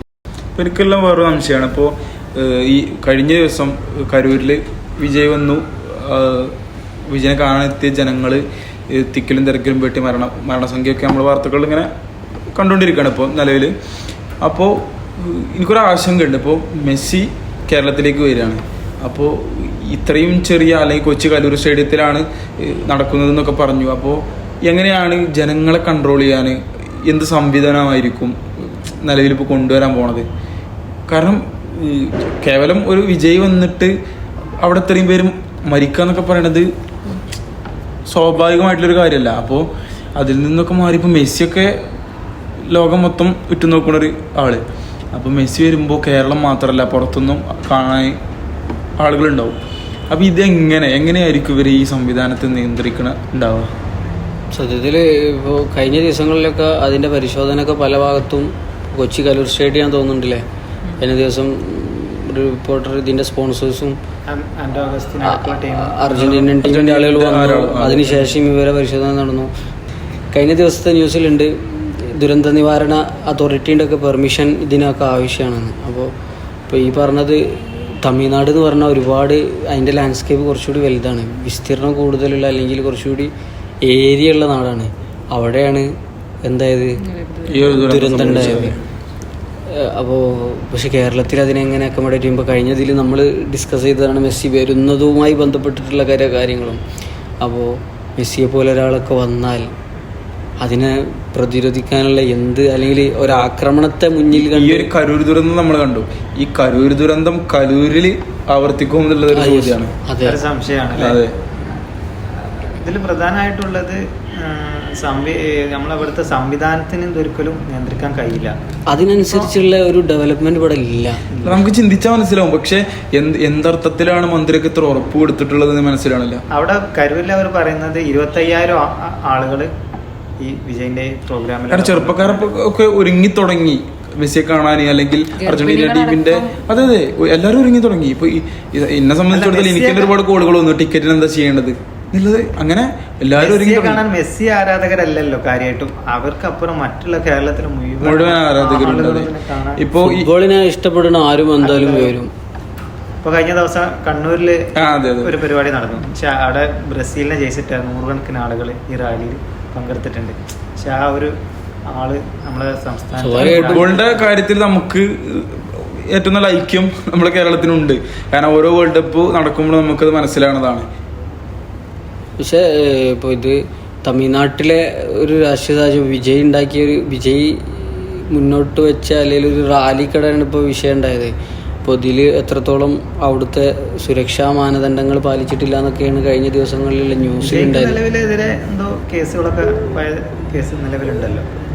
ഈ വിഷയത്തിൽ തന്നെ കേസെടുക്കുന്നൊക്കെയാണ് തോന്നുന്നു പറഞ്ഞിട്ടുള്ളത്. തമിഴ്നാടുത്തെ രാഷ്ട്രീയം സമീപകാലത്ത് ഉണ്ടായതിനേക്കാൾ വലിയ രീതിയിലുള്ളൊരു മാറ്റം വരികയാണോ എന്നുള്ളൊരു സംശയമാണ് ഇപ്പോൾ എനിക്കും അതിലുള്ളത്. കാരണം തമിഴ്നാട് രാഷ്ട്രീയം എപ്പോഴും ദ്രാവിഡ രാഷ്ട്രീയമാണെങ്കിലും സിനിമക്ക് അതിൽ ഭയങ്കര ഒരു പ്രാധാന്യമുണ്ട്. ഒരു കാലഘട്ടത്തിൽ ഇപ്പോൾ ദ്രാവിഡ മുന്നേറ്റ കഴകം അല്ലെങ്കിൽ ദ്രാവിഡ കക്ഷികളാണ് അവിടെ എപ്പോഴും ഭരിച്ചുകൊണ്ടിരിക്കുന്നത്, അല്ലെങ്കിൽ അവിടെ എപ്പോഴും മുന്നിൽ നിൽക്കുന്നത്. ഒരിക്കൽ പോലും BJPക്ക് അവിടെ ഇടം കിട്ടാത്തതും ഒരുപക്ഷെ അതുകൊണ്ടാണ്. അവിടുത്തെ ഒരു സ്വത്വവാദം അത്രയാണ്. മാത്രമല്ല ഹിന്ദി ഭാഷയ്ക്ക് ഇവരെപ്പോഴും പ്രൊമോട്ട് ചെയ്യുന്നതിനോട് താല്പര്യമില്ലാത്ത ആളുകളാണ്. ഒരു വേള പാർലമെൻറ്റിൽ ഇവർ ഈ തമിഴ് ഭാഷയെ ഔദ്യോഗിക ഇന്ത്യയുടെ ഭാഷയെ അംഗീകരിക്കണമെന്നുള്ള പ്രമേയം വരെ അവതരിപ്പിച്ചിട്ടുണ്ട് കായികമില്ലത്ത് എന്ന് ചരിത്രത്തിലുണ്ട്. അപ്പോൾ അന്ന് പറഞ്ഞ കാരണം തമിഴാണ് ഏറ്റവും അടിസ്ഥാനമായ ഭാഷ എന്നുള്ളതാണ്. ഈ ഹിന്ദി ഭാഷ പലപ്പോഴും സവർണർ ഉപയോഗിക്കുന്ന, അല്ലെങ്കിൽ കുറച്ചുകൂടി സമുദായത്തിൽ അല്ലെങ്കിൽ മതപരമായിട്ടൊക്കെ മേൽക്കോയ്മ നിൽക്കുന്ന ഹൈന്ദവ സമുദായത്തിലുള്ള ആളുകൾ ഉപയോഗിച്ചതാണ് അതിൻ്റെ വിമർശകർ പറയുന്നത്. അപ്പോൾ അങ്ങനെയുള്ളൊരു പൊളിറ്റിക്സ് ഉണ്ട് തമിഴ്നാടിന്. അവിടെയാണ് MGR AIDMK ആയിട്ട് വരുന്നത്. അതിനുശേഷം അമ്മ വരുന്നു, ജയലളിത വരുന്നു. അതെ, ഒരു ആരാധന മുതൽ. ഇപ്പോൾ ജയലളിത മരിച്ച സമയത്ത് ആത്മഹത്യ ചെയ്യാൻ ശ്രമിച്ചു, ആത്മഹത്യ ചെയ്തു എന്നുള്ളതൊക്കെ വന്നു. പക്ഷേ ജയലളിതൻ്റെ ഒരു ഗ്യാപ്പ് തമിഴ്നാട്ടിലുണ്ട്. ജയലളിതൻ്റെ ഗ്യാപ്പ് എന്നല്ല, ഒരു ഒപ്പോണൻറ്റിൻ്റെ ഗ്യാപ്പ് ഉണ്ട്. ഇപ്പോൾ DMK ഭരിക്കുമ്പോൾ അത് ഒരു പ്രതിപക്ഷമല്ല. AIDMK പ്രതിപക്ഷം എന്ന് പറയുമ്പോഴും അമ്മക്ക് ജയലളിതയ്ക്ക് ശേഷം തുടർച്ചയല്ലല്ലോ. പനീർശെൽവമാണെങ്കിലും എടപ്പാടി പളനിസ്വാമിയോ ഇവരാണെങ്കിലൊക്കെ അങ്ങോട്ടും ഇങ്ങോട്ടും അധികാര തർക്കങ്ങളിൽ പ്രശ്നപ്പെട്ട് വിഷയങ്ങളായി. പിന്നെ ഒരുപാട് റെയ്ഡുകൾ. AIDMK ഇപ്പോൾ ഇല്ലാതായിക്കൊണ്ടിരിക്കുക. BJPക്കാണെങ്കിൽ അവിടെ വളരാനും കഴിയുന്നില്ല. അതിനിടയിലാണ് കമൽഹാസൻ്റെ ഒരു പാർട്ടി വന്നിട്ടുണ്ടായിരുന്നത്. കമൽഹാസന് മക്കൾ നീതിമയ്യ എന്ന് പറഞ്ഞിട്ട് ഭയങ്കര ഹൈപ്പ് കൊടുത്ത് പാർട്ടി കൊണ്ടുവന്നു. പക്ഷെ അത് പാളിപ്പോയി. ഇപ്പോൾ DMKൻ്റെ പിന്തുണയോടുകൂടി രാജ്യസഭ MP ആയിട്ട് കമൽഹാസൻ പോയിട്ടുണ്ട്. അപ്പോൾ അവരെ ഏകദേശം യോജിച്ചൊരു മട്ടിലേക്കാണ് വരുന്നത്. പക്ഷേ തമിഴ്നാട്ടിലെ പല സിനിമാ നടന്മാരും വിജയ്ക്ക് നല്ല രീതിയിൽ പിന്തുണ കൊടുക്കുന്നുണ്ട്. അങ്ങനെയാണ് വിജയിൻ്റെ ലാസ്റ്റ് ഇറങ്ങിയ പല സിനിമകളും ഇതൊക്കെ പ്രസക്തിയുള്ള കാര്യങ്ങളാണല്ലോ. വിജയിൻ്റെ രാഷ്ട്രീയ നിലപാട്, വിജയുടെ അവസാനം ഇറങ്ങിയ പല സിനിമകളും കേന്ദ്ര ഗവൺമെൻറ്റിനെയും അതല്ലെങ്കിൽ പല വോട്ടുമായി ബന്ധപ്പെട്ടിട്ടുള്ള സർക്കാർ എന്നുള്ള സിനിമ, അതുപോലെ ഇറങ്ങിയ പല സിനിമകളും ഇത്തരത്തിൽ ഇപ്പോഴത്തെ നിലവിലെ രാഷ്ട്രീയ സാഹചര്യവുമായി ബന്ധപ്പെട്ട് എപ്പോഴും വിവാദമാകുന്ന അല്ലെങ്കിൽ ഒരു ഭയങ്കരമായ രീതിയിൽ ഹൈപ്പ് കിട്ടിയ സിനിമകളാണ്. അവിടെ നിന്നാണ് വിജയ് സിനിമ ഉപേക്ഷിക്കുന്നു, ഇനി സജീവ രാഷ്ട്രീയം എന്ന് പറയുന്നതും. ഇപ്പോൾ TVK എന്നുള്ള പാർട്ടി വരുന്നു, ഭയങ്കരമായ രീതിയിലുള്ള ഈ അടുത്ത കാലത്തൊന്നും അല്ലെങ്കിൽ നമ്മളൊന്നും നേരിട്ട് അങ്ങനെ ഒരു സമ്മേളനങ്ങളോ ഇതോ കണ്ടിട്ടുണ്ടാവില്ല. അത്ര ജനക്കൂട്ടമാണ് ഈ പറഞ്ഞ സമ്മേളനങ്ങൾക്കുള്ളത്. പക്ഷേ പാളുന്നത് ഞാൻ മനസ്സിലാക്കിയെടുത്തോളം ഈ ഇത്തരം ജനക്കൂട്ടത്തെ എങ്ങനെ മാനേജ് ചെയ്യണമെന്ന് അറിയുന്ന ഒരു ടീമില്ല. അതെ, ഒന്നാമത് ഗവൺമെൻറ് സപ്പോർട്ട് സ്വാഭാവികമായിട്ടും ഉണ്ടാവില്ല. ഇപ്പോൾ അതിൻ്റെ ഭാഗമായിട്ട് തന്നെ പോലീസാകട്ടെ അവിടുത്തെ സംവിധാനങ്ങളും കുറച്ചൊക്കെ ബാക്കോട്ട് വെക്കും, സ്വാഭാവികമാണ്. 25,000 ആള് പങ്കെടുക്കുമ്പോൾ ഏകദേശം 500 ആൾക്ക് ഒരു പോലീസ് എന്നുള്ള നിലക്കാണ്. അതെ, അപ്പൊ നിയമ സംവിധാനം ഒന്നും അവർക്ക് ഇപ്പൊ ഈ റാലിയിൽ തന്നെ എനിക്ക് തോന്നുന്നുണ്ട് കുറഞ്ഞ ആളുകളെ പങ്കെടുക്കുന്നതാണ് ഓര് കരുതിയത്, അല്ലെങ്കിൽ കരുതിയതോ അവർ പറഞ്ഞതോ എന്തോ ആവട്ടെ. പക്ഷെ അങ്ങനെയാണ് അവർ കൊടുത്ത പെർമിഷൻ ലെറ്ററിലൊക്കെ ഉള്ളതെന്ന് തോന്നുന്നുണ്ട്. അത് റിജക്റ്റ് ചെയ്തു. അപ്പോൾ അതിനുശേഷം വ്യാപകമായി സാമൂഹ്യ മാധ്യമങ്ങളിൽ ആളെ കൂട്ടാനുള്ള പ്രചരണങ്ങൾ നടന്നു. അത് ഭയങ്കര രീതിയിലുള്ളൊരു ട്രാജഡി. വെള്ളം ഇട്ടപ്പോൾ ആ വാർത്തയിൽ കണ്ടറിയാം, വെള്ളം കൊടുക്കുമെന്ന് പറയുന്നതും ആംബുലൻസിന് വഴിമാറി കൊടുക്കാനുള്ള കഴിവിനില്ല. ഈ രീതിയിൽ ഒരാൾക്കൂട്ടം കൂടിയാൽ അതിനെങ്ങനെ മാനേജ് ചെയ്യണമെന്ന് ഈ ടീമിന് അറിയില്ല. അപ്പോൾ ഈ ഒരു സാഹചര്യത്തിലാണ് ഇപ്പോൾ റിഷാദ് നേരത്തെ പറഞ്ഞത് മെസ്സി കേരളത്തിലേക്ക് വന്നാൽ എങ്ങനെ ഉണ്ടാവുക എന്നുള്ളത്. അപ്പോൾ എങ്ങനെ ചെയ്യുക? നമ്മുടെ അവിടുത്തെ റോഡിൻ്റെ സ്ഥിതി എന്താ? മഴ പെയ്തപ്പോൾ പണിത NH ഒലിച്ചു പോയ നാടാണ് നമ്മുടേത്. നമ്മുടെ ഇവിടുത്തെ നാട്ടിലത്തെ റോഡിൻ്റെ സ്ഥിതി എന്താണ്?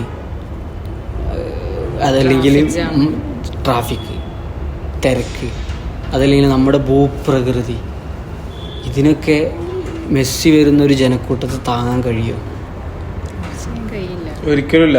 പ്രത്യേകിച്ച് ഇതിനൊക്കെ കൊച്ചിയിലേക്ക് കൊണ്ടുപോയി ഇടുകയും കൊച്ചിയിലേക്ക് കൂടി ആവുകയും ചെയ്താൽ അതാണ് പ്രത്യേക ഒരു ആശങ്ക. കൊച്ചി എന്ന് പറഞ്ഞാൽ തിരക്കുള്ളൊരു നഗരമാണ്. ഈ നഗരത്തിൻ്റെ നടുക്കാണ് ഈ കലൂര് സ്റ്റേഡിയം നിലകൊള്ളുന്നത്. അപ്പോൾ ഇതൊക്കെ എങ്ങനെ അവിടെ ഹാൻഡിൽ ചെയ്യും എന്നുള്ളതാണ്. അവിടുത്തെ സാധാരണക്കാരായ ജനങ്ങളുടെ ഒരു സ്വകാര്യതയിലേക്ക് ചെല്ലുന്നത് പോലെയൊക്കെ അത് ഫീൽ ചെയ്യും എന്തായാലും. കാര്യം അത്രത്തോളം തിരക്ക് വരികയും അവരുടെ കാര്യങ്ങൾക്ക് വേണ്ടി അവർക്ക് പുറത്തൊക്കെ ഇറങ്ങാൻ പറ്റാത്തൊരവസ്ഥയിലേക്ക് നീങ്ങുമെന്നാണ് തോന്നുന്നത്. കാരണം ഇപ്പം ഇതിൽ എനിക്ക് തോന്നുന്നത് നമ്മളെ ഒരുക്കാനുള്ള സമയം ഉണ്ടായിരുന്നു. നിലവിൽ മെസ്സിയെ സ്വീകരിക്കാൻ മാത്രം ഒരു പ്രാപ്തിയിലേക്ക് നമ്മളെ നടത്തിയെന്നൊന്നും എനിക്കറിയില്ല. കേരളം തിരക്കാണെങ്കിലും ഡെവലപ്മെൻ്റ് ആണെങ്കിലും ഇപ്പോൾ നമ്മളെ കേരളത്തെ സംബന്ധിച്ചിടത്തോളം ഒരു വേൾഡ് കപ്പ് നൽകാനുള്ള രീതിയിൽ ഒരുങ്ങണം. മെസ്സിനൊക്കെ ഒന്ന് വരവേൽക്കണമെങ്കിൽ എന്നാണ് എനിക്ക് തോന്നുന്നത്. കാരണം ഇവിടുത്തെ സിസ്റ്റം അങ്ങനെ ആയതുകൊണ്ട്. പക്ഷേ കഴിഞ്ഞ കുറേ ദിവസങ്ങളിൽ മെസ്സി വരും എന്നുള്ള ചർച്ചയിൽ തന്നെ വരുമോ വരില്ല എന്നുള്ള ചർച്ചയിൽ അങ്ങനെ ഒരുപാട് മാസങ്ങൾ പോയി. മെസ്സി ഇപ്പോൾ നവംബറിൽ വരും എന്ന് പറഞ്ഞു. ഒരു മാസമാണ് ഇനി മുമ്പിലുള്ളത്. അപ്പോൾ ഇതിനെങ്ങനെ നമ്മുടെ നാട് കൈകാര്യം ചെയ്യും, അല്ലെങ്കിൽ സംവിധാനം കൈകാര്യം ചെയ്യുന്നുള്ളതാണ്. ഇപ്പോൾ ഒഫീഷ്യലായി ഗവൺമെൻറ് നടത്തിയ പരിപാടിയിലാണ് MLA കലൂർ സ്റ്റേഡിയത്തിൽ നിന്ന് താഴോട്ട് വീണത്, പരിക്ക് പറ്റിയതൊക്കെ. അപ്പോൾ എന്താണ് ഇതിനൊരു സൊല്യൂഷൻ? നടക്കുമോ? അല്ലെങ്കിൽ മെസ്സി ഇനി വരുമോ? അതൊക്കെ ഇനി കണ്ടറിയണം. അതെ, റിപ്പോർട്ടർ ടിവിൻ്റെ MD പറഞ്ഞിട്ടുണ്ട് ആൻഡ്രോ അഗസ്റ്റിനെ നമ്മൾ ലോകകപ്പിനെ എങ്ങനെയാണോ സ്വീകരിക്കുന്നത് അതേമാതിരി തന്നെ മെസ്സി വന്നാൽ ഇവിടെ സ്വീകരിക്കുന്നത്. നമുക്ക് എന്തായാലും കണ്ടറിയാം എന്താ സംഭവിക്കുന്നത്. അവിടെയാണ് നമ്മൾ പറയുന്നത് ഒരു ലോകകപ്പ് പോയിട്ട് ഒരു കളിയെ സ്വീകരിക്കാനുള്ള രീതിയിലേക്ക് നമ്മൾ എത്തിയിട്ടില്ല എന്നുള്ളത്. എന്തായാലും ട്രാഫിക് ഇപ്പോൾ കൊച്ചി, ഇപ്പോൾ സിറ്റി ആയാലും തിരക്കാണ്. കൊച്ചി മൊത്തം സ്റ്റക്കായാലും എന്താ ഉണ്ടാവുക? കൊച്ചി എന്നല്ല, നമ്മളെ കേരളത്തിന് തന്നെ മൊത്തത്തിലേ ബാധിക്കും. നമ്മളെ ഗതാഗത സംവിധാനം ഇപ്പോൾ ട്രെയിൻ മാർഗമായിരിക്കും ഒരുപാട് ആളുകൾ വരിക. എല്ലാ മേഖലയും സ്റ്റക്കാവാനുള്ള സാധ്യത ഉണ്ട്. ഏതായാലും ആ വിഷയം നമ്മൾ കണ്ടറിയേണ്ടത് തന്നെയാണ്. മെസ്സി വരുമോ വരില്ലേ, വന്നാൽ എന്ത് എന്നുള്ളത്. പക്ഷേ പ്രോപ്പറായ മുൻകരുതലുകളില്ലെങ്കിൽ കരൂരിൽ സംഭവിച്ചതിനേക്കാൾ വലിയ കലൂരിൽ ആവർത്തിക്കാനുള്ളൊരു സാധ്യത ഉണ്ട്. അപ്പോൾ സംവിധാനങ്ങളൊക്കെ അതിനനുസരിച്ച് ഇറങ്ങുമെന്നാണ് പ്രതീക്ഷ. സജ്ജമാവുമെന്ന് പ്രതീക്ഷിക്കുക, അത്ര തന്നെ അതാണ് പറയാനുള്ളത്. ഏതായാലും ഇന്നത്തെ ഇത് കൂടെ നമ്മൾ വൈൻഡപ്പ് ചെയ്യല്ലേ. Thank you.